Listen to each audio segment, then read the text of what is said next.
Hello, beautiful beacons of love. I'm just checking in on Thursday. I've really had to put on my Cosmo lens the last few days. It's so interesting.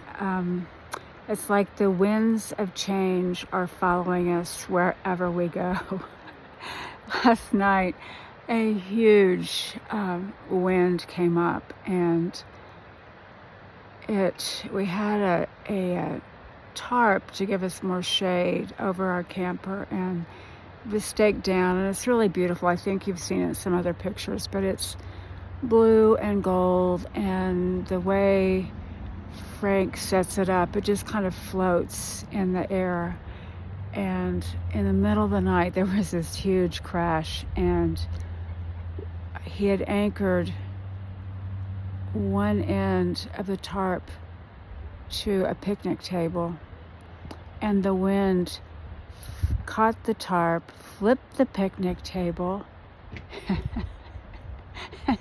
crashed into an aluminum table and bent a leg and knocked over our chairs. So in the middle of the night, we were up and cleaning up the campsite and getting everything put away. And then the same thing happened this time, only we didn't have the tarp up. But this huge thunderstorm with lots of rain and high winds came again, and the camper was just like shaking back and forth. And it wasn't scary, but it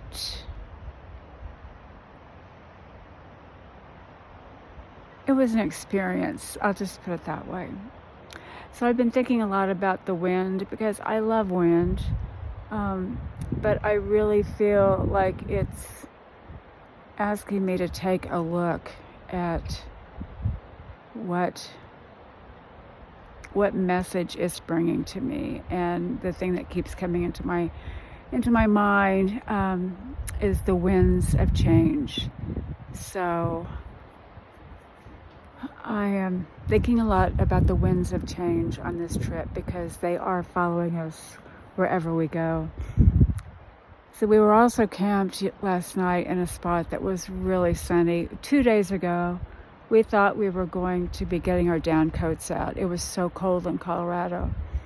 We had ice on the camper one morning, and we got into Utah and now northern Arizona. We're at the north rim of the Grand Canyon right now, and it's been really hot, so we're back in shorts.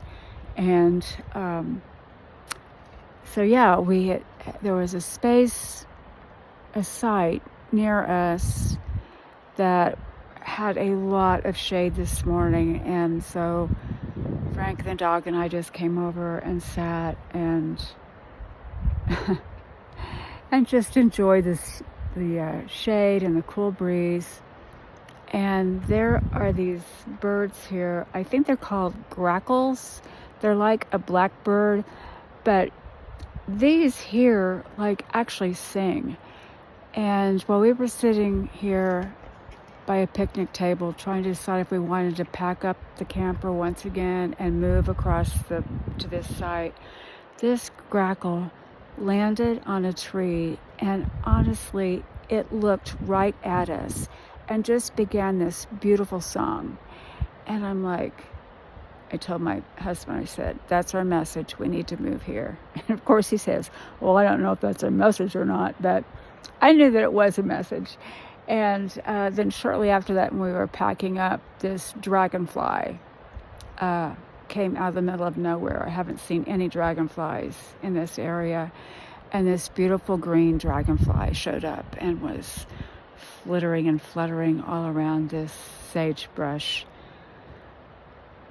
So I am keeping my Cosmo eye on the silver lining and paying attention to the winds of change.